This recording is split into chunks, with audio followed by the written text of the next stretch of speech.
آج ہم تاریخ کے ایک ایسے واقعے کا گہرائی سے جائزہ لے رہے ہیں جو صرف تلواروں اور فوجوں کا نہیں بلکہ سراسر ذہانت، دھوکے اور وقت سے پہلے چلی گئی ایک چال کا ہے۔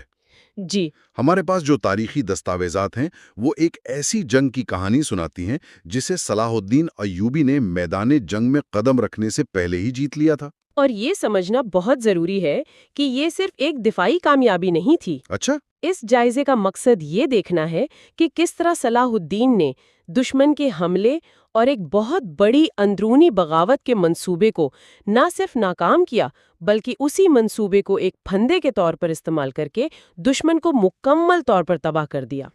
تو یہ فوجی حکمت عملی سے زیادہ کچھ اور تھا؟ جی بالکل، یہ سراغ رسانی اور نفسیاتی جنگ کا ایک شاہکار ہے۔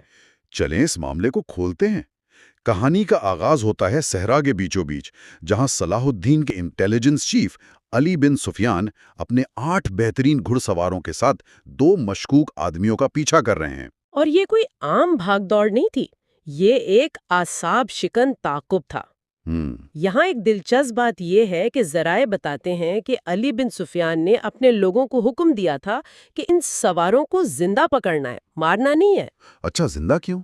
اس سے پتہ چلتا ہے کہ انہیں شاید پہلے سے اندازہ تھا کہ ان سواروں کے پاس کوئی معمولی چیز نہیں بلکہ کوئی اہم معلومات ہیں۔ وہ صرف مجرم نہیں پکڑے تھے، وہ ایک راز تک پہنچنا چاہتے تھے۔ اور یہ تعاقب بھی کمال کا تھا۔ علی بن سفیان صحرا سے واقف تھے، وہ ٹیلوں کی آڑ لے کر فاصلہ کم کرتے رہے، اور آخر میں جب دشمن پہنچ سے باہر ہونے لگا جی، تو ان کے ایک تیر انداز نے ایک ناقابل یقین کام کیا۔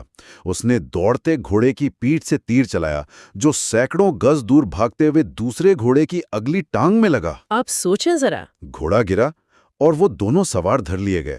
پکڑے جانے پر انہوں نے وہی کہانی سنائی جو ایسے موقعوں پر سب سناتے ہیں، ہم تو صرف تاجر ہیں۔ بالکل، لیکن تلاشی لینے پر جو چیز ملی اس نے سلطنت کی تقدیر کو داؤ پر لگا دیا تھا۔ یہ ایک چھوٹا سا خفیہ پیغام تھا۔ اس دور میں معلومات ہی سب سے بڑا ہتھیار ہوا کرتی تھی، اور علی بن سفیان کے ہاتھ دشمن کا سب سے بڑا ہتھیار لگ چکا تھا۔ تو علی بن سفیان یہ پیغام لے کر آدھی رات کو صلاح الدین ایوبی کے پاس پہنچے۔ ذرائع بتاتے ہیں کہ صلاح الدین اس خبر کا بے چینی سے انتظار کر رہے تھے۔ جی، انہیں سیدھا ان کے سونے کے کمرے میں بلایا گیا، جو ظاہر کرتا ہے کہ یہ معاملہ کتنا اہم اور کتنا خفیہ تھا۔